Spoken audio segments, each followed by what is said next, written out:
15th this year. But I don't want even to focus too much on the funding of the election. Right. Is what this by-election means for the political dynamics going forward. We've already decided that, and we've already discussed it, that we're already in the campaign mode. And if at all this is ahead of 2027, it means that the by-elections will even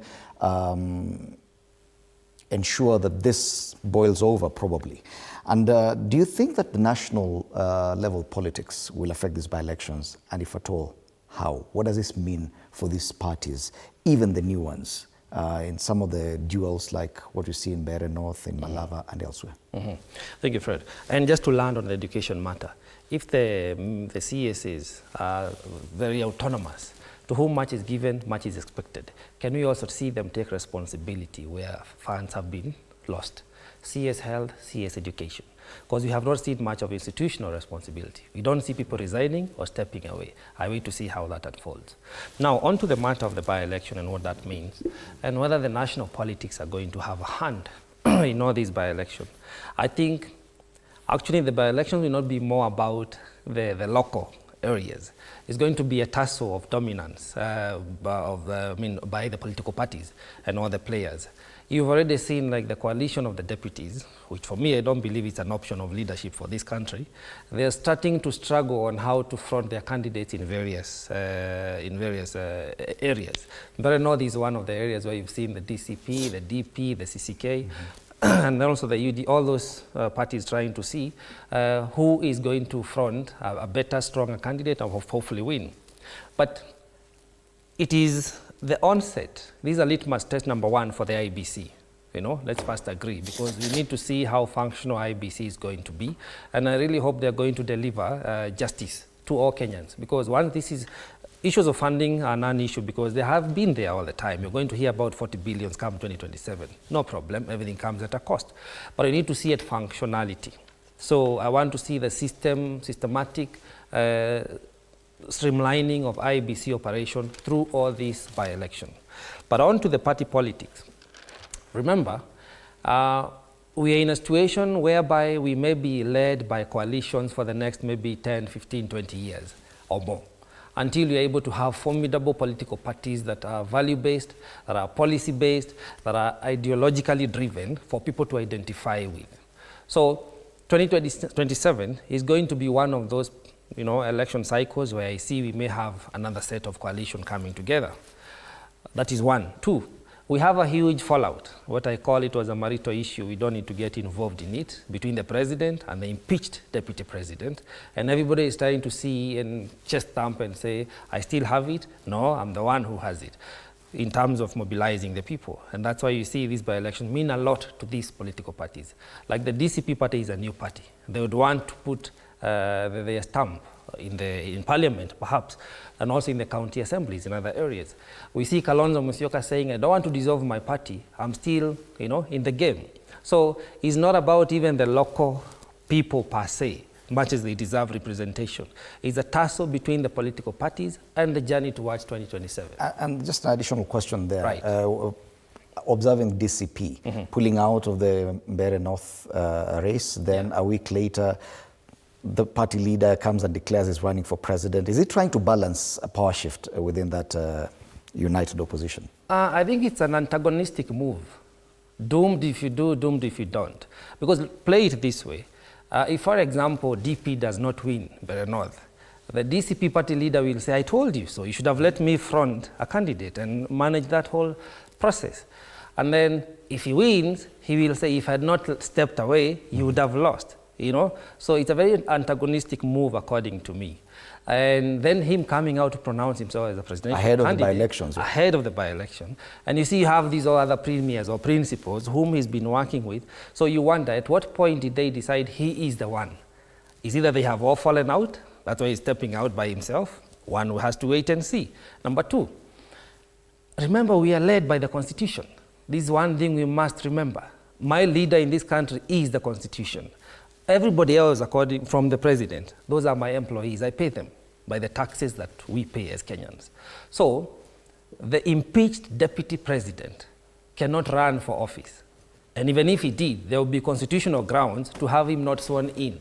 So we also have to be very pragmatic as Kenyans. Let's not fall into all these, sort of myopic political. So you feel that declaration for him saying that he will run for president probably could serve a different purpose, not necessarily the actual running for president? Yeah, I think it's an antagonistic move. It's sabotage because it's a coalition of deputies. They have been telling Kenyans, I don't believe they are an option, number one, remember that, but they've been telling Kenyans, we are going to agree which one of us is going to be the candidate. We have not had a collective statement from that coalition of deputies saying he's going to be the one they're going to front. Right. But he steps out and says, I'm going to be the one.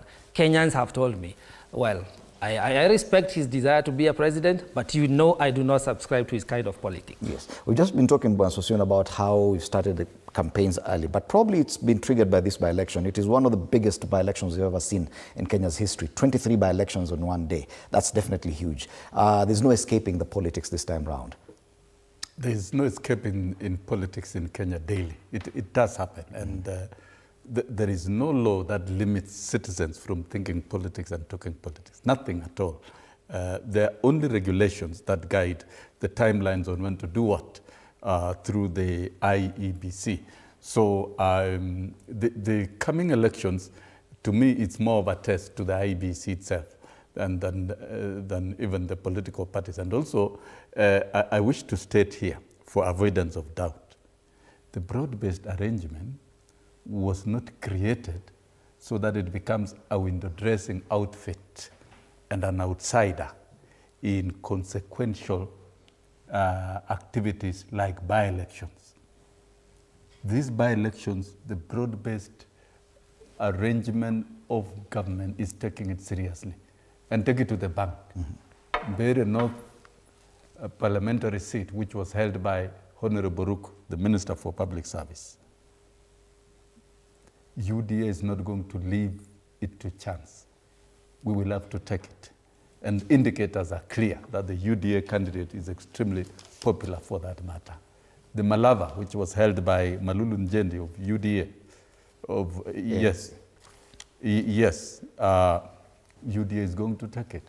Ugenya of Opio Wandai is going to go to ODM. And we can go on and on and on. So broad-based government does not only deal with matters of governance, we also deal with political foundation of our arrangement. And the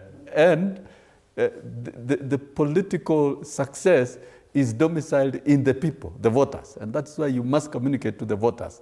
And you communicate through issues, not ethnic chauvinism and isolationism and exclusionism. It is about the policies that are espoused by the broad-based arrangement. And all these policies will be important, and it will play a critical central role in the campaigning in all the by-elections. Because you campaign on a manifesto, you campaign on issues. You don't campaign on ethnicity, you don't campaign on exclusion, and it's about advancing democracy. And when 2027 comes knocking, at that time, everything shall have built up in terms of issues. Kenya Vision 2030, and I wish to remind my brother here, it really recommends that the political pillars, within the political pillar of this country, we must promote issue-based politics. And President William Ruto is the first president to ensure that we have an inclusive government and deliberate, equitable development of all regions of the country, regardless of how people voted in the last election. Right. And we have seen that success. We can see the chemistry of the people.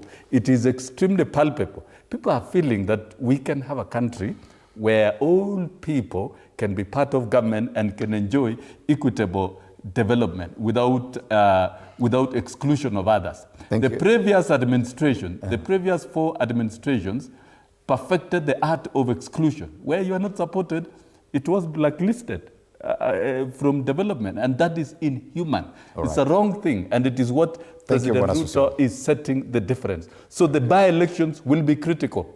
They are platforms for advancing The current government agenda, the pillars on agriculture, pillar on MSME, pillar on ICT, housing, Thank you, universal health coverage, and all that. And finally, because of time, elements of corruption within the implementation of the programs, whether it is SHA or education, will be fought. And the president is extremely serious in weeding out Thank you, Bwana Sosio. Cases of I'll give you an opportunity for your final comments. You might address that there. But Dr. Peter Mbaye, 2 questions. And this is from page 4 of the Standard. On one headline, they say opposition goes mute as Ruto beats own drum. How has this arrangement or agreements within that coalition on who should field who where affected the kind of opposition politics? Because according to this headline, matters seem to have gone a notch lower as far as noise levels politically. Secondly, the next headline, questions emerge on the eligibility of opposition candidate in by-election, and that's the DP candidate, Newton Kariuki. According to the Speaker of the Assembly there, because he is currently a sitting MCA, he is yet to resign from his Devolution Empowerment Party that took him to that assembly. What challenges do exist in that? Thank you. Just very briefly, one, to answer your question, is that we are used to President Ruto being in perpetual mode of campaigns. Like I said, we are students of political history since 2013. So that's not a big issue. He'll go there, but he'll go to places where he thinks, he'll get some votes and all that. That's normal for him. So there's nothing like about opposition being mute. We are doing our own strategies. We are working in our own way. There are many ways of doing that. We are always, and by the way, we are about 10 or so, 6, 7 principals, and everyone is concerned with their own program. We are going to see a lot of activities going forward. That's normal. But I want to say this. We are united, and by-elections is going to be the first major test. We saw what we did in Bere as DCP. We simply said, this is a position that was held by DP, and after the principals consulted, the DCP party was the most popular, is the most popular in Bere right now, but our candidate was number 3. So DP party was number 3 in popularity, but the candidate, because of current dynamics, was number 1. We are scientific and we are gentlemen, so we allow DP to take the lead. Don't worry about the stories I've seen this morning about eligibility of Karish and all that. Those are issues. We are going to tackle them. We are in this country. We know how systems want to try to mess. I was in Jubilee at some point, and we had to move to UDA. People went to court saying, how are you a Jubilee person, and you're moving to UDA? We had that issue. I moved to court on behalf of all the aspirants who are moving to UDA myself in the whole country. A petition that helped all the senators and everybody else who was in Jubilee and wanted to move to UDA because we were sitting members of the county assembly. And the court ruled in our favor. So we'll go and finish these things. And finally, I'll tell you this. There are so many stories going around. And we are very much focused on one thing. That every president, every party is formed to get power. That's why every party you see in the opposition coalition will go and have their own presidential candidates. We are voting for the Honorable Rigathi Gachagua as the most suited to do that. We are going to have our NDC next year, and we are going all the way until when we discover that we see all of us together, about 6 or 7 presidential candidates. They will come together and we agree what we want to agree. But I want to tell Kenyans not to hurry us. We are not in a hurry ourselves. The elections are not tomorrow. Let every party do their thing. We are going to finally come together for the best of this country and announce whoever is going to take to be our flag bearer around April, May of 2027. What I can assure you, let people relax. All the tactics, we have seen them before. I have only 3 minutes, so I'll be very strict on this. For final words, just 60 seconds, starting with you, Bwana Kamara. Well, for me, just to call our Kenyans, we speak truth to power. Where we see people throwing an affront on our constitution, we step up, speak up, and continue having conversations about good governance and how to propel this country forward, locally, together, and loudly. Okay, thank you, Bwana Kamara. The fundamental freedoms of Kenyans should not be undermined by political bitterness. And I encourage the president continue engaging Kenyans in whichever way that is possible and in whichever forum. And Kenyans who are able to engage the president at State House and out there should come out and focus on the issues that are fundamental to this country. It's about transforming the country, but it's not about glorifying individuals or an ethnic group. Kenya must transform, and it is not going to be transformed tomorrow. It must be transformed now. in the lifetime of ourselves. So what is fundamental to change the country should play a common denominator, even as we walk towards 2027. And those who are panicking about 2027 should not worry. We wish them well. We will meet on the 10th of August, and they will truly believe what they are now seeing, that President William Ruto will be re-elected for a second term, not because of anything, because of the agenda and the transformation framework of the country, which Kenyans are now approving because of strong indicators of results. Then they can continue getting more confused, not knowing who even will be the presidential candidate, who to field in which. That is our own funeral. But for us, we will continue cruising the journey of transforming this great motherland of ours, Kenya. Right. Dr. Mbai. For record, we are fielding candidates in Barava. Yesterday, I was in the party headquarters. We gave a certificate of nomination to Magarini, our candidate Furaha Chengo. We have candidates there. We have candidates in Banisa. We are moving towards together. We have candidates in all those directions. But I can tell you, we have one goal. We are going to indicate, to give Kenyans hope about how we are going to go. And by the way, by next year, we are going to have more by-elections. There are people who are tired of being in UDA. Even from across the country, they are going to resign. They are going to go back to elections so that they can get in DCP. So those are things you are going to see. But finally, Fred, you cannot talk about fighting corruption when you are at the center of all the corrupt deals in this country, all the way from e-citizen to ghost schools, to the issues of SHA, to issues of Adani, or bombers, building hotels in forests. You cannot come and talk about it. Please stop it. Okay. Kenyans got to know you are not able, you have no capacity to govern. We are waiting. Thank you so much, Malawi. We have shown the way. One time is real in Africa. This is an example. Thank you so much, Dr. Peter Mbai, Secretary Planning and Economic Affairs at DCP. Mwalimu Wilson Sosion, a veteran educationist, unionist, and also served as member of the National Assembly, and political analyst James Kamanya. Before we wrap up, let me just take a look at some of your views online. Akala KE says, locked in. Kimboi DCI tuned in. It's Arthur, says Kirinyaga, tuko tuned. Eli Mwache alivyo following. Eliud Nandi, tuko pamoja mpaka tamati kutoka Sumbawanga, Tanzania. Wow. Nicholas Kiptun, glued from Baringo. Makori Orina, tuned in from for the best morning show on Kenyan soil. Asante sana for that. More of our feedback. Albin Kirui says, watching live from Kapkatet Factory, niko ndani kama kawaida. Amoyuzu Abel, tuned in from Kakamega. Daniel Wafula wa Bomba, good morning. Asanteni sana. This conversation definitely continues online. TV47 Kenya on Facebook, Instagram, and YouTube. On X, our handle is at TV47 Digital. Of course, use the hashtag MorningCafeTV47 on all those platforms. The headlines this morning. Shylock economy, that's a standard. Queens of the track, a very apt tribute to the Kenyan girls doing very well in Tokyo, Japan. Governors to face ESCC over dubious county hustler funds, matters corruption on the front page of the Star. Fake 39 billion shilling supplier bills exposed in City Hall audit. Kwenye Taifa Leo wanauliza wanafanya siasa au kazi. Cabinet secretaries involved in campaigns. And on the People Daily, a very interesting question on whether or not Gen Zs come 2027 will vote along tribal lines. It is an analysis, and I think something that we'll have to discuss even here with the youth perspective tomorrow. My name is Fred Indemuli. Have a lovely day.